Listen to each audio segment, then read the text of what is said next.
people, how are you all? Hope you're doing well. I would like to say welcome to the first video of 2022. However, this is not in fact the first video, and we're like halfway through January by now, so it's not really even like first video kind of time zone anymore, but it is technically the first speed paint of 2022, so I suppose that is just gonna have to do, really. I covered some of this briefly at the end of my last video, but given that video is about 40 minutes long, I suspect very few people will have actually seen it, so I'm going to go into more detail here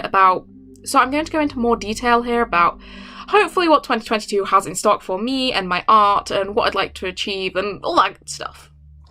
This year I'm obviously working on my art foundation course some more, and if everything goes well, I will hopefully be heading back to university in September.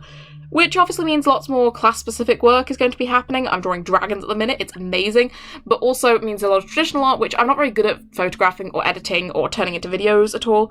So there's going to probably be a continuation of this slightly erratic posting schedule where I, show up once in a blue moon and provide you with content and then disappear again, just because I don't have as much time to do personal stuff and digital stuff that's so much easier to turn into real content. That said, some of the degrees I'm applying to are comic and concept art courses, so hopefully there will be an increase in uni work that is, kind of easier to adapt for my channel and my Instagram and all that good stuff. But aside from that, what am I looking forward to? Firstly, there will obviously be more fan art.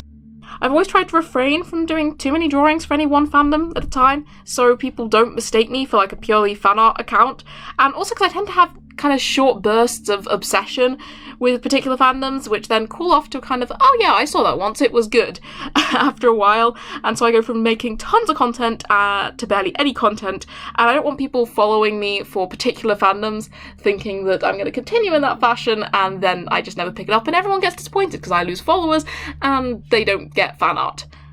But to be honest, my favourite fandoms and characters have been much more consistent as of late. I've loved Torchwood for a year now, and I'm still pretty obsessed with that, despite how terrible it is.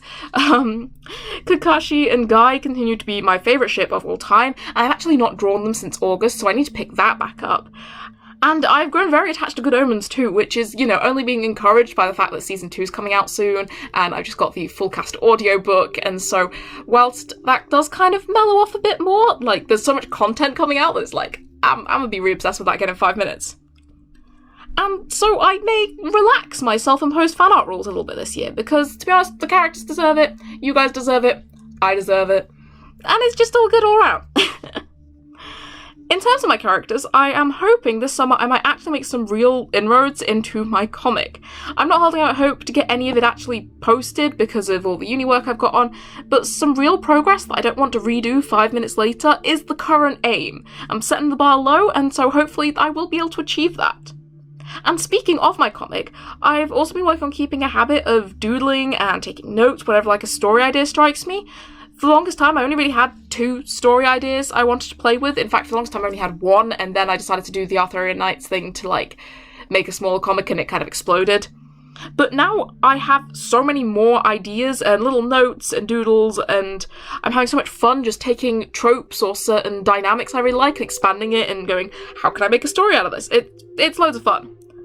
I don't know if any of you watch Oliver's Antics, but he has a series he does in which he'll post a series of videos, one each month I think, where each one talks through a different character for a particular story and posts a picture on his Instagram first and asks for advice for followers to pose questions about the character for him to answer, and it's something I'm really interested in trying.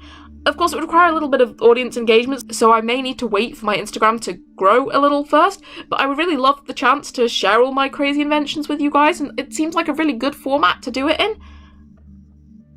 Speaking of my crazy inventions, my drawing today is my red-headed queen character being redesigned for the 3rd time. I drew her first back in 2020 based on a sim I had created that Christmas. At the time, I'd only just started doing digital art regularly, and so whilst there are some things I do like about that drawing, it's not my best, I'll be honest. So obviously, last January, I redesigned the character a little bit.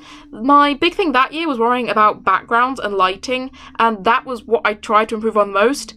Obviously, the anatomy of the 2021 version is significantly better than the 2020 edition, but that's just because I picked up so much art that year that I just got more practice in between the two, and so it wasn't really I was focusing on anatomy, it was just better by coincidence of drawing all the time. However, because the backgrounds were the new thing that I was trying to focus on, they are the worst part of that design, the backgrounds, and the lighting's not particularly great, but it could be worse. But that was the first time I'd picked up backgrounds in a long time, and so it's obviously a bit of a letdown. But here we are in 2022, which quite frankly scares me because I never really adjusted to it being 2021, and every time someone reminds me it's 2022, my brain goes, nah, not yet. That ain't possible. And so I'm recreating the character once more. Whilst I made significant changes to the dress and outfit of the character last time, I decided to update it even further here, just because it's one of my favourite things to do, designing characters and outfits and making people look pretty. I traded in one of the few constants across the last 2 years, actually, which was kind of the off-the-shoulder neckline to the dress, and for a higher collar. It was something that I'd added to the cape I gave her last year, but I decided to cut the cape because it kind of confused the general silhouette. But I really like the way the high collar looks, and I just feel like they look very regal, and so I decided to draw it on this character. I also adapted the golden accents on the dress from last time to a more complicated kind of lace pattern than the simple bands I had before, and accidentally, because of the green and the gold, made her look like some kind of fey princess, but I'm totally on board with that idea, and I really like it, so I just sort of rolled with it.